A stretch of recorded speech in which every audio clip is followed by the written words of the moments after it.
അങ്ങനെ കൂട്ടുകാരെ കുറച്ച് നല്ല അടിപൊളി നല്ല അമരക്ക സെറ്റ് ആക്കിയിട്ടുണ്ടേ. നമുക്ക് അമരക്ക തോരൻ വയ്ക്കാം. അപ്പോൾ നമുക്ക് നേരെ അങ്ങോട്ട് പോകാം. അപ്പോൾ അമരക്ക നന്നായിട്ട് കഴുകി ഒന്ന് സെറ്റാക്കി എടുത്തതിന് ശേഷം അതിൻ്റെ കൊണ്ടയും ചൂടും കേട്ടോ ആ രണ്ട് ഭാഗം ഒന്ന് കട്ടാക്കി കളയാം. നല്ലപോലെ കഴുകി വൃത്തിയാക്കി എടുത്തിട്ടുണ്ട്. പിന്നെ ഞാനൊരു സവോള ഓൾറെഡി നേരത്തെ അതിൻ്റെ തോടൊക്കെ കളഞ്ഞത് സെറ്റാക്കി വെച്ചിട്ടുണ്ട്. പിന്നെ 2 പച്ചമുളക് കൂടെ കഴുകി വൃത്തിയാക്കി വെച്ചിട്ടുണ്ട്. നമ്മൾ എരിവിന് കണക്കായിട്ട് സെറ്റാക്കി വെച്ചിട്ടുണ്ട്. അപ്പോൾ ഇതിൻ്റെ ആ മൂടും ആ കൊണ്ടയൊക്കെ ഒന്ന് കട്ടിയതിന് ശേഷം ഇതിന് എത്രത്തോളം നമുക്ക് നൈസായിട്ട് കാരണം കുറച്ച് അരിഞ്ഞെടുക്കാൻ പറ്റുമോ അത്രയും അരിഞ്ഞെടുക്കാം. അപ്പോൾ എന്തായാലും എന്നെ കൊണ്ട് കൂട്ടിയാൽ കൂടത്തില്ല കേട്ടോ, എന്നെ കൊണ്ട് പറ്റത്തില്ല ഇത്രയും നൈസായിട്ടൊന്ന് എടുക്കാനായിട്ട്. അതുകൊണ്ട് ഞാൻ ഈ ജോലി അമ്മയെ തന്നെ ഏൽപ്പിച്ചു കേട്ടോ. അപ്പോൾ അമ്മയാകുമ്പോൾ കുഴപ്പമില്ല, വളരെ കുഞ്ഞായിട്ട് നൈസായിട്ട് തന്നെ അമ്മ അതിനെ അരിഞ്ഞു തരും. അപ്പോൾ എന്തായാലും ഞാൻ ആ ജോലി ഏൽപ്പിച്ചു. അമ്മത്തെ വളരെ ഭംഗിയായിട്ട് ആ ജോലി സ്റ്റാർട്ട് ചെയ്തിട്ടുണ്ട് കേട്ടോ.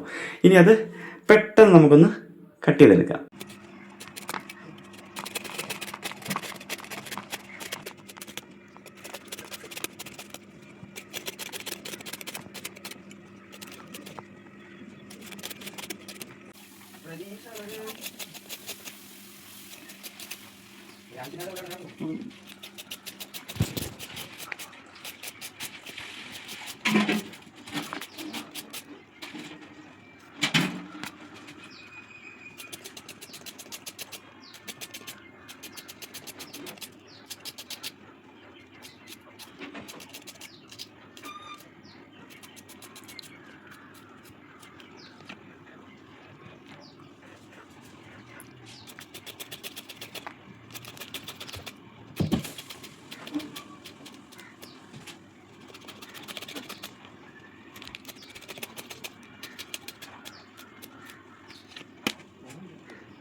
അങ്ങനെ എല്ലാം നല്ല കുഞ്ഞുഞ്ഞായിട്ട് അരിഞ്ഞത് സെറ്റാക്കി വെച്ചിട്ടുണ്ട്. ഇനി നമുക്കത് ആവശ്യത്തിന് ഇതിലിടാനുള്ള ഒരു മസാലക്കൂട്ട് സെറ്റാക്കണം കേട്ടോ. അപ്പോൾ അത് ആവശ്യത്തിന് തേങ്ങ ചിരകി എടുത്തിട്ടുണ്ട്.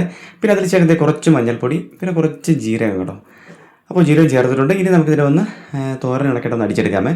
അപ്പോഴേക്കും എൻ്റെ വീട്ടുമുറ്റത്തേക്കുന്ന പ്ലാവിൻ്റെയും അതുപോലെ ചെടിയുടെയും ജസ്റ്റ് ഒരു പൂ അപ്പോഴത്തേക്കും ഇവിടെ അരച്ച് സെറ്റാക്കി വെച്ചിട്ടുണ്ട്. അപ്പോൾ ഇതേ ഐറ്റം റെഡി ആയിട്ടുണ്ട്. ഇനി നമുക്ക് പുറത്ത് അടുപ്പിലാണ് കേട്ടോ. ഞാൻ ഈ പ്രാവശ്യം വിറകടുപ്പിലാണ്, വെളിയിൽ വെച്ചാണ് ചെയ്യുന്നത് കേട്ടോ. അതുകൊണ്ട് ഇതേപോലെ ചീനച്ചട്ടി വെച്ചു. നല്ലതുപോലെ തീ കത്തിച്ചു. ചട്ടി നല്ലതുപോലെ ഒന്ന് ചൂടായി ഇതേ സെറ്റായി വരുന്നുണ്ട് കേട്ടോ. അപ്പോൾ ചൂടായി സെറ്റായി കഴിഞ്ഞ ഉടനെ തന്നെ നമുക്കതിലേക്ക് കുറച്ച് വെളിച്ചെണ്ണ ഒഴിച്ചു കൊടുക്കാം. വെളിച്ചെണ്ണ നല്ലപോലെ ഒന്ന് സെറ്റാകുന്ന സമയത്ത് നമുക്ക് കുറച്ച് കടുക് പൊട്ടിക്കാം കേട്ടോ. അതിൽ കടുകും വറ്റൽമുളകും കറിവേപ്പിലൊക്കെ ഇട്ട് നല്ലതുപോലെ ഒന്ന് പൊട്ടിച്ചതിന് ശേഷം നമുക്കിതിലേക്ക് ചേർത്ത് കൊടുക്കാം. സാധാ എല്ലാ വീടുകളിലും ഇത് ചെയ്യുന്നതാണെന്ന് അറിയാം, എങ്കിലും ഞാൻ എൻ്റെ വകയായിട്ടൊന്ന് ഇരിക്കട്ടെ എന്ന് പറഞ്ഞ് ചെയ്തതാണ് കേട്ടോ. അങ്ങനത്തെ നമ്മൾ മുളക് ഇട്ടു, പിന്നെ അത് കറിവേപ്പില ഇട്ടു കേട്ടോ. കറിവേപ്പില ഇട്ടത് നല്ലതുപോലെ ഒന്ന് പൊട്ടിയതിന് ശേഷം ഇനി നമ്മൾ ചെറുതായിട്ട് അരിഞ്ഞ് വെച്ചിരിക്കുന്ന നമ്മുടെ അമരക്കയും സവോളയും അതുപോലെ തന്നെ പച്ചമുളകൊക്കെ ഇതിലേക്ക് നമ്മളങ്ങനെ ചേർത്ത് കൊടുക്കുകയാണ് കേട്ടോ.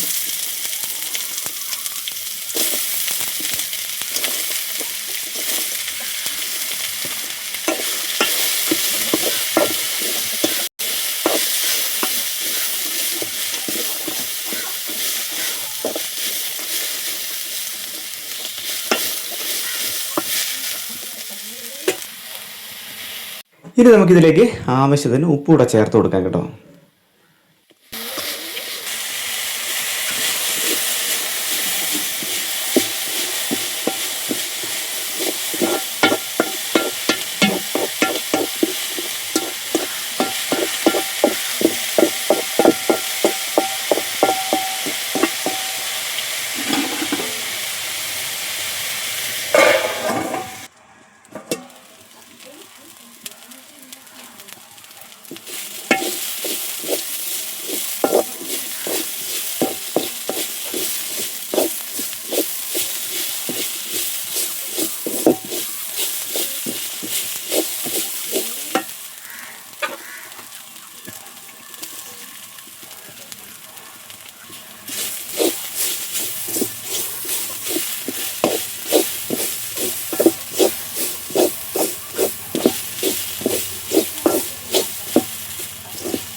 അപ്പോൾ ഇത് കുഞ്ഞുങ്ങൾക്ക് സ്കൂളിൽ കൊണ്ടുപോകാൻ ഉണ്ടാക്കി തന്നെ കേട്ടോ. അതുകൊണ്ടാണ് എരിവും കാര്യങ്ങളൊക്കെ കുറച്ചത്. അപ്പോൾ നിങ്ങൾ വീട്ടിൽ തയ്യാറാക്കുമ്പോൾ അതിന് കണക്കായിട്ടുള്ള ചേരുവകളൊക്കെ ചേർത്ത് നല്ല അടിപൊളിയായിട്ട് സെറ്റാക്കുക.